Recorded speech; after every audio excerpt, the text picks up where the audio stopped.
বাংলাদেশে হিন্দু নিধন চলছে, অত্যাচার, হানাহানি, এমনকি মাটি কামড়ে কট্টরপন্থীদের বিরুদ্ধে লড়ে যাচ্ছে পদ্মাপাড়ের হিন্দুরা। এপার বাংলায় জেলায় জেলায় প্রতিবাদের গর্জন, গর্জে উঠেছেন সনাতনীরা।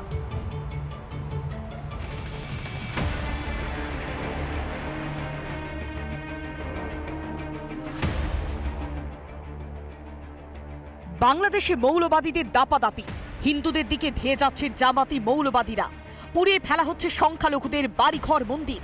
প্রতিবাদে পথে সনাতনীরা, বাংলার রাজপথে উঠেছে ইউনূস সরকারের বিরুদ্ধে গর্জন।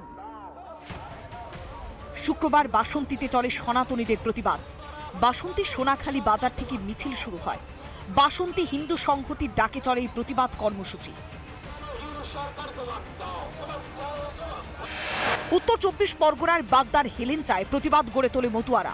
অল ইন্ডিয়া মতুয়া মহাসংঘের বাগদা ব্লক কমিটির তরফে এই মিছিলের আয়োজন করা হয়। প্রতিবেশী দেশ, তার বিরুদ্ধে কোনো দেশ মুখ খুলছে না কেন আমি বুঝতে পারছি না। যে অন্যায় করলেও মানুষ তার পাশে দাঁড়ায়।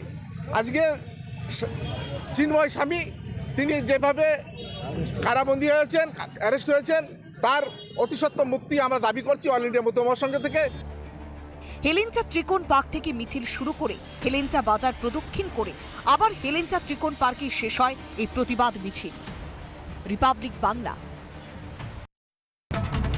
ভারতের প্রতি বিদ্বেষ ক্রমাগত বেড়েই চলেছে। বাংলাদেশিদের মন বিষিয়ে তুলতে লাগাতার উস্কানিমূলক মন্তব্য, হিন্দুদের ওপরে হামলা, অত্যাচারের পর এবার ভারতীয়দের বাংলাদেশে থেকে লাথ মেরে তাড়ানোর ফাঁকা বুলি গণ অধিকার পরিষদের যুগ্ম সচিব তারেক রহমানের। মৌলবাদীদের বিষে বিপন্ন বাংলাদেশ, ভারতের বিরুদ্ধে যুদ্ধ জিগির, কার্যত সেখান থেকে জিগির তোলার একটা মরিয়া চেষ্টা চালানো হচ্ছে কি? মাঝে মাঝে বলি না 26 লাখ ভারতীয়, এগুলো কোথায়? একটা একটা করে ইন্ডিয়ানকে ধরে লাথি মেরে ইন্ডিয়ার সীমান্তে ঢুকাই দিয়ে আসতে হবে। শুনলেন মুখের বুলি?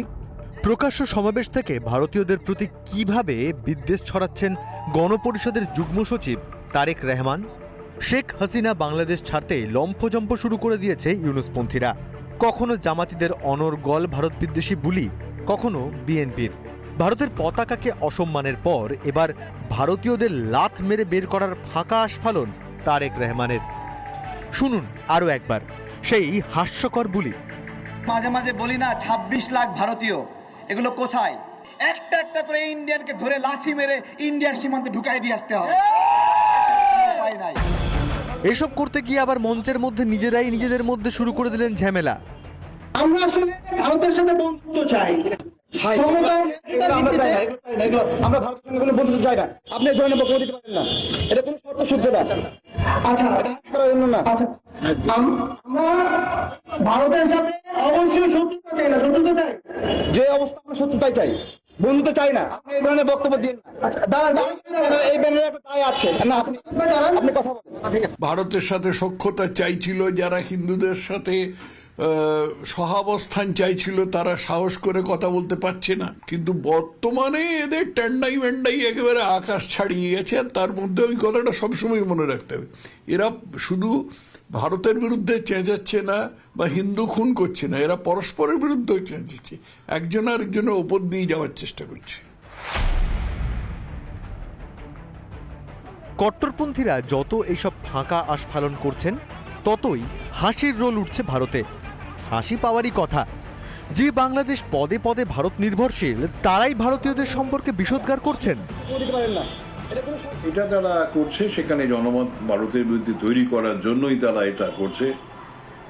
ইউনূস এনাদেরকে ব্যবহার করছেন যাতে করে এই কট্টরপন্থীরা শেখ হাসিনার আওয়ামী লীগটাকে একেবারে শেষ করে দিতে পারে। ওনার কাজ হচ্ছে যে আওয়ামী লীগটাকে একেবারে নষ্ট করে দেওয়া। আসলে বাংলাদেশ জুড়ে চলছে ভারতের বিরুদ্ধে বিষ ওগড়ানোর প্রতিযোগিতা। মোহাম্মদ আলী জিন্নার উর্দুকে রাষ্ট্রভাষা হিসেবে চাপিয়ে দেওয়ার প্রতিবাদে আন্দোলন করে স্বাধীন বাংলাদেশের জন্ম। মুক্তিযুদ্ধের সময় প্রায় 2 লক্ষ নারীর সম্ভ্রম নষ্ট হয়েছিল। লক্ষ লক্ষ বাঙালিকে খুন করে পাকিস্তানি সেনা। 71-এর স্মৃতি কি কিছুই মনে নেই বেঈমান বাচাল বাংলাদেশের? চারিদিকে ষড়যন্ত্র, চারিদিকে লোভীর প্রলাপ। মৌলবাদীদের বিষে বিপন্ন বাংলাদেশ। বাংলাদেশের রাজনীতিতে ফ্রন্টলাইনে আসতেই কি ভারত বিদ্বেষ ছড়াচ্ছে এই ধরনের কট্টরপন্থীরা? রিপাবলিক বাংলা। লাথি মেরে ইন্ডিয়ার সীমান্তে ঢুকাই দিয়ে আসতে হবে। বাংলাদেশে বিদ্বেষের বিষ বিশ্বমঞ্চে মুখ পুড়েছে ইউনূস সরকারে, তারপরও লজ্জা নেই বাংলাদেশের। আর এবার ঘরেও প্রতিবাদের মুখে ইউনূস সরকার। চট্টগ্রাম এবং ঢাকার রাজপথে ইউনূস বিরোধী স্লোগান। তাহলে কি ফিরছেন শেখ হাসিনা?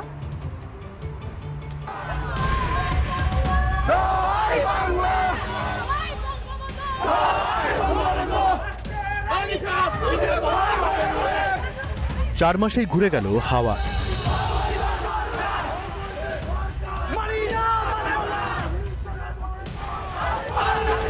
ইউনূসের অন্তর্বর্তী সরকার বাংলাদেশে আসতেই শুরু হয় হিন্দুদের ওপর টানা অত্যাচার। প্রতি মুহূর্তে ভারতের বিরুদ্ধে বিষোদ্গার।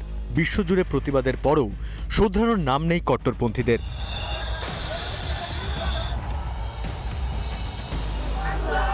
এবার ঘরের মাটিতেও ইউনূস বিরোধীদের প্রতিবাদের গর্জন। রাজধানী ঢাকা ও চট্টগ্রামে মিছিল ছাত্রলীগ সমর্থকদের। মিছিল থেকে উঠল ইউনূস বিরোধী স্লোগান।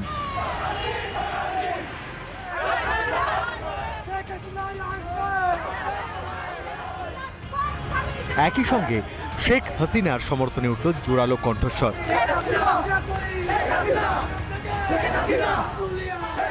একই সঙ্গে তিনি মৌলবাদকে কি ব্যবহার করে আওয়ামী লীগকে কি করে শেষ করা যায় এবং ভারত বিদ্বেষকে মাধ্যম দিয়ে দেশকে কি করে ঐক্যবদ্ধ করা যায় সেটা ভাবছেন। কিন্তু সেখান থেকে মানুষ বুঝতে পারছে এখন যা শাসন হচ্ছে তার থেকে শেখ হাসিনা সরকার হাজার গুণে ভালো। তাই আওয়ামী লীগ, তাদের যে ছাত্র লীগ আছে, তারাও পথে নামছে, সংগঠিত হচ্ছে। মিছিলে ছাত্র যুবদের উৎসাহ চোখে পড়ার মতো ছিল। তাহলে কি বাংলাদেশে এবার গৃহযুদ্ধ শুরু? 16ই ডিসেম্বরের আগে এই হুঙ্কার আরো বাড়বে বই কমবে না। রিপাবলিক বাংলা। নানা ধরনের কন্টেন্ট দেখার জন্য লাইক করুন, শেয়ার করুন আমাদের ফেসবুক পেজ, সাবস্ক্রাইব করুন আমাদের ইউটিউব চ্যানেল। পাশাপাশি অন্যান্য ব্রেকিং নিউজের জন্য অবশ্যই চোখ রাখুন রিপাবলিক বাংলায়।